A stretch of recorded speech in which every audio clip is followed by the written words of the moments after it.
ध्यान की अवस्था में चैतन्य का बोध तो रहना चाहिए।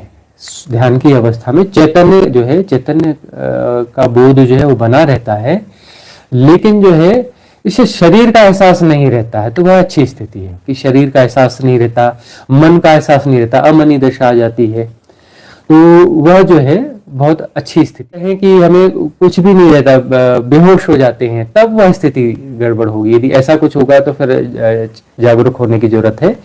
लेकिन यदि शरीर का एहसास नहीं रहता, मन का एहसास नहीं रहता, लेकिन चैतन्य का एहसास रहता है, तो वह बहुत अच्छी स्थिति, बहुत उच्च अवस्था है।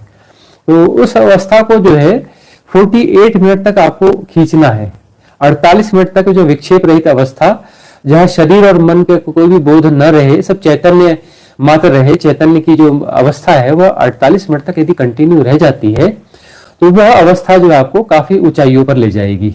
और से सुनिए कि वो पानी पास में रखा है, तो हमें लगता है कि हम जो है ध्यान छोड़ करके पानी पिएंगे तो उस समय हमारा ध्यान भंग हो जाएगा। ये भी हमारी पूर्व धारणा है। कई लोगों को लगता है कि हम बैठे हैं और पैर जो है एकदम झुंझुनी चढ़ गई है, दिक्कत हो रही है, पैर बदलेंगे तो हमारी ध्यान की अवस्था जो है वह बिगड़ जाएगी। अब उस अवस्था को जो है आप जब जी रहे हैं और शरीर को कुछ सहूलियत प्रदान करना है कि शरीर में जो है पैर अकड़ गया है, कुछ दिक्कत है, तो बड़े होश पूर्वक धीरे से आप पैर की सिचुएशन को चेंज कर लें, या उस होश की अवस्था में सहजता से जो है पानी को उठा करके पी लें। वो शरीर में जा रहा है पानी, शरीर दिक्कत में, उसे आपने पानी दे दिया, उससे साधना भंग नहीं होगी।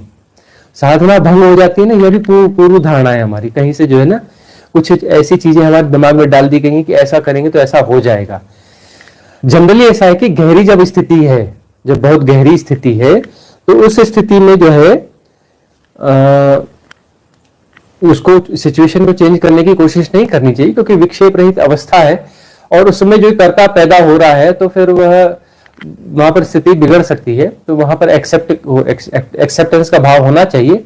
एक्सेप्टेंस का भाव यदि बिगड़ गया, वहां पर कुछ चीजें आ गई कि ये चाहिए, मतलब एक्सेप्टेंस कहीं लड़खड़ा तो गया है, तो लड़खड़ा गया है, लेकिन वह अवस्था पूरी तरह से डावाडोल नहीं हुई है, थोड़ा एक छोटा सा विक्षेप आया है। तो उस विक्षेप को सहयोग करते हुए उसको इस तरीके से पूरा करें कि वह समस्या का साल हो जाए और विक्षेप वहां से विदा हो जाए। उस विक्षेप के कारण विक्षेप की श्रृंखला न पैदा हो जाए। तो होश पूर्वक जो है उस विक्षेप को जो है उसको राइट कर लें, आप राइट कर लें कि पानी की जरूरत है तो पानी पी लिया, और पैरों को, आसन को थोड़ा चेंज करने की जरूरत है तो चेंज कर लिया। तो पूर्व धारणा ना पाले कि उसके कारण पूरी साधना ही वहां खराब हो जाएगी, बिगड़ जाएगी, ऐसा कुछ भी नहीं है। से जो पुरानी ट्रेडिशनल साधना पद्धतियां है ना, उसमें एक कहा जाता है ना झाझेन। झाझेन का मतलब कुछ नहीं करना, बस चुपचाप बैठे रह रहे हैं, कुछ नहीं कर रहे हैं, एफर्टलेस सिचुएशन में हम हैं। तो वह जो है उसे वह कहते हैं ये बहुत उत्तम ध्यान है, झाझेन, कुछ न करना। कुछ न करना मतलब वही भगवान कृष्ण उसको कहते हैं अकर्ता, अकर्ता की स्थिति में आ जाना। उस अकर्ता को प्रैक्टिस तो फिर मतलब प्रैक्टिस क्या मतलब यह स्थिति ऐसी आ जाए, अकर्ता तो ऐसा होना चाहिए कि काम करते हुए भी करता रहे। आप भोजन करें और आप भोजन को जान रहे हैं, अकर्ता हैं। आप जो है जॉब कर रहे हैं, जॉब हो रहा है आपसे, जॉब को होता हुआ आप देख रहे हैं और आप जो है अकर्ता हैं। जॉब कर रहे हैं आप और आप अकर्ता हैं। भगवान कृष्ण तो उससे भी, जो जापान की पद्धति है उससे एक स्टेप आगे की बात कर रहे हैं कि आप जो है स्नान कर रहे हैं, भोजन कर रहे हैं, जॉब कर रहे हैं, कुछ भी कर रहे हैं आप, और वह होता हुआ आप जान रहे हैं, होता हुआ आप जान रहे हैं और आप अकर्ता हैं। वो हो रहा है, वो सिस्टम जो है सब अपना काम कर रहा है। जो सबकॉन्शियस माइंड की ट्रेनिंग है वह जो है शरीर को ऑपरेट कर रही है और उसको ऑपरेट करता हुआ आप देख रहे हैं, और जो है वह ऑब्जर्वेशन आपका प्रॉपर है, लेकिन आप जो है उसमें कुछ भी बीच में डिस्टर्ब नहीं कर रहे हैं और ठीक से आप जान रहे हैं उसे, होश पूरा है, वह अकर्ता की स्थिति है। बहुत उसका कंसेप्ट हमें क्लियर होना चाहिए।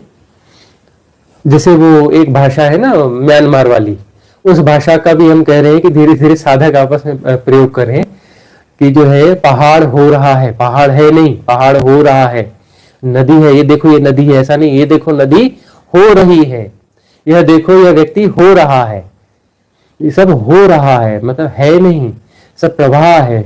उस प्रवाह को प्रवाह की तरह हम क्लियर करें, कॉन्सेप्ट होना चाहिए। अब देखिए जो है आपका नाम जो है कुछ है, जैसे मधु जी हैं, इनका नाम मधु है, तो हम बोलते हैं मधु जी, तो वो बोलती है हाँ मैं मधु हूं। यदि ऐसा हो रहा है तो फिर हम हिप्नोटाइज्ड है, सभी लोग हिप्नोटाइज हैं, और कोई कम है कोई ज्यादा हिप्नोटाइज है।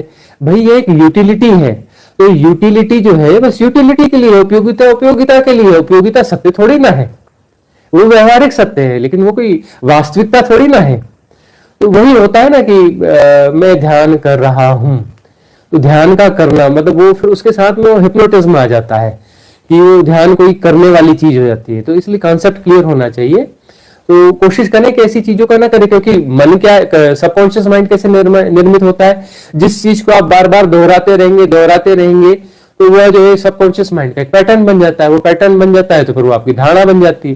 तो सत्य जो है विक्षेप वाला सत्य सामने आएगा, परिपूर्ण सत्य नहीं आएगा। सत्य जब आएगा तो वह सबकॉन्शियस माइंड उसमें वह चीज बीच में डाल देगा, उसको करप्ट कर देगा।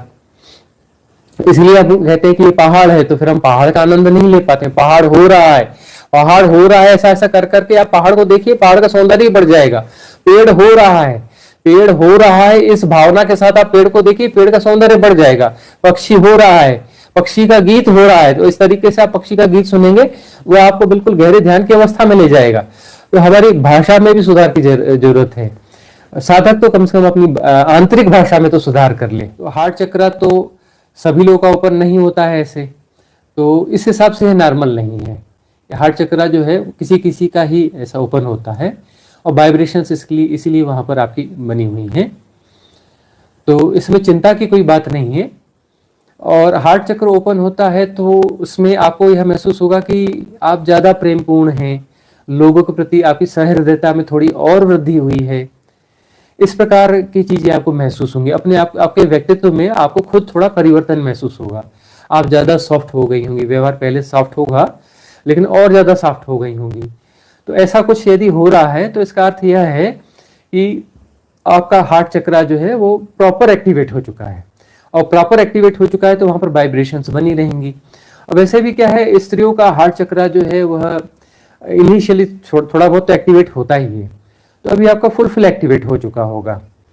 और लेकिन इसके साथ में अब आपको विशुद्धि चक्र पर भी थोड़ा सा अवधान करना चाहिए, विशुद्धि चक्र पर, वह भी ताकि आपका एक्टिवेट हो जाए। और क्राउन चक्र पे, आज्ञा चक्र पर स्त्रियों को थोड़ा कम ध्यान देना चाहिए, उस पर अवधान नहीं करना चाहिए। विशुद्धि चक्र पर करें और अपना सहस्त्रार पर करें। तो सहस्त्रार पर यहाँ भी करें, यहाँ भी करें, और यहाँ पर भी आपको वाइब्रेशंस वगैरह ये वहाँ भी महसूस होंगी, तो उस जगह पर आप ले जाएं। और एक हमने ध्यान करवाया है, उसमें जो है जो हार्ट बीट है, हार्ट बीट की चोट जो है वो हम यहाँ पे अवधान करते हैं, तो यहाँ आपको विशुद्धि चक्र पर महसूस होगी। धड़केगा हृदय यहाँ पर, उसकी चोट यहाँ पर आएगी। जो धक धक की चोट है ना, वो चोट आपको विशुद्धि पे आएगी, और वो आप यहाँ करें। आज्ञा चक्र पे आप न करें तो अच्छा है।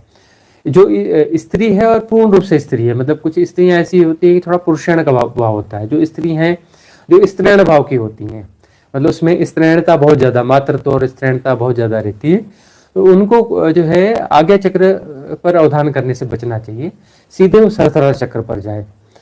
तो यहाँ तक तो आपकी स्वाभाविक गति थी, पिछले जन्मों की साधना के कारण हार्ट चक्र आपका ओपन हो चुका है।